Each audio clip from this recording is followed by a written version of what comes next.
একদিন সকালবেলা মায়ের বারান্দায় মুড়ি খেতে খেতে জিজ্ঞাসা করলাম, মা, মঠে থাকলে কি সন্ন্যাস নিতে হবে? মা বললেন, তা হবে।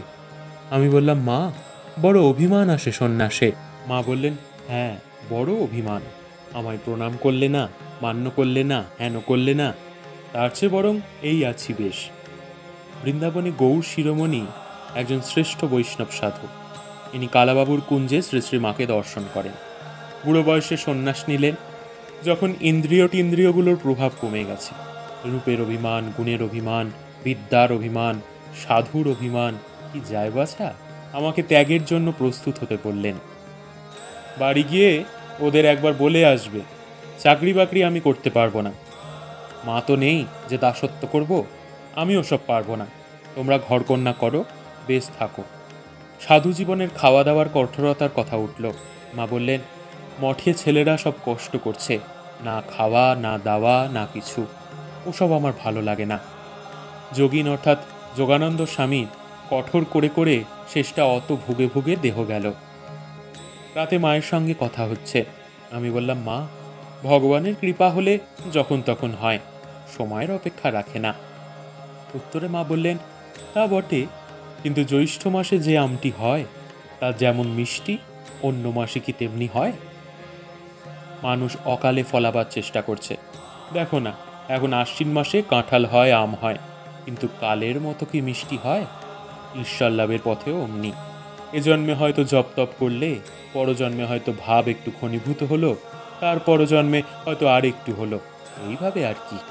হঠাৎ কিছু করে দেওয়ার সম্বন্ধে বললেন, ভগবান বালক স্বভাব, কেউ চায় না তাকে দেবে, কেউ চায় তাকে দেবে না, সব খেয়াল। আরেকদিন সকালবেলা মা বারান্দায় পান সাজছেন। আমি বললাম, কালে তোমার জন্য লোকে কত সাধন করবে। মা এসে বললেন, বলো কি? সকলে বলবে আমার মায়ের এমনি বাত ছিল, এমনি খুঁড়িয়ে খুঁড়িয়ে হাঁটত। আমি বললাম, তা তুমি বলো গে। মা বললেন, ওটি ভালো। তাই তো ঠাকুর বলতেন, তখন কাশীপুরে ব্যারাম, যারা লাভের আশায় এসেছিল তারা সব চলে গেল। বললে, উনি অবতার, ওর আবার ব্যারাম কি? ওসব মায়া। কিন্তু যারা আমার আপনার জন, তাদের আমার এই কষ্ট দেখে বুক ফেটে যাচ্ছে। আমার জ্বর হয়েছে, ভিখারি প্রলাপ বকছি। কুসুম গিয়ে বললে, গোলাপ দিদি, দেখো এসে মা প্রলাপ বকছেন। গোলাপ বললে, মা ওরকম বলে থাকেন না, দেখো এসে, সত্য সত্যই না, ও কিছু না। শেষে কুসুম গিয়ে আশুকে ডাকলে। সকলে এসে দেখে সত্যই বিকার। মন্ত্র নেবার আগের দিন গিয়ে মাকে বললাম, মা, আমি মন্ত্র নেব। মা বললেন, তুমি মন্ত্র নাওনি এখনো? আমি না বলায় বললেন, আমি ভেবেছিলাম তুমি বুঝি মন্ত্র নিয়েছ। দীক্ষার পর বললেন, ভগবানের মন্ত্র জপ করে দেহ মন শুদ্ধ হোক। আমি বললাম, আঙুলে মন্ত্র জপ করবার কি দরকার, এমনি জপ করলেই তো হয়।